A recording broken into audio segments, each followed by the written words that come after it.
kusoo dhawaada muuqaal cusub oo aan uga hadlayno horumarada iyo dadka qaarkood ay sameeyeen.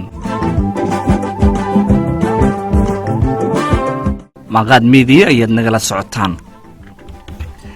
baadiyaha dalka Faransiiska ayaa haweeney degan waxa ay bilowday qorshe ay ku doonayso sidii ay lacag ku sameyn lahayd. waxay dhaqataa digaag ama doorada qofba sida uu yaqaano. haweeneydan ayaa samaysay si kasta oo ay dhaqaale ku sameyn karto. waxa ay sidoo kale coodatay lo xayn ah oo ay caanaha ka maasho, balse ahmiyadeeda koobaad doorada ama digaaga ayaa ugu jirta. waxay ka sheekaysay horumarka ay ka gaartay arrintan. waxay tilmaamtay in dhib badan ay ka martay xanaaneynta digaaga ay coodatay.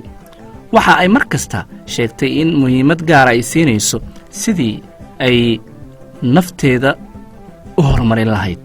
waa qof waayeela da'aadda 70 inay ku jirto ayaana la sheegay.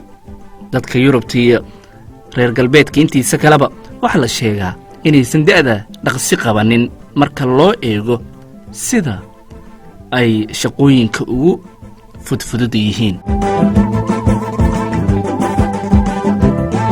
haddaba daawad waxaan ku leeyahay ha ka caajisin, ha noqon mid hankiisa jaba. shaqada ku dadaal, horumar waad gaariye.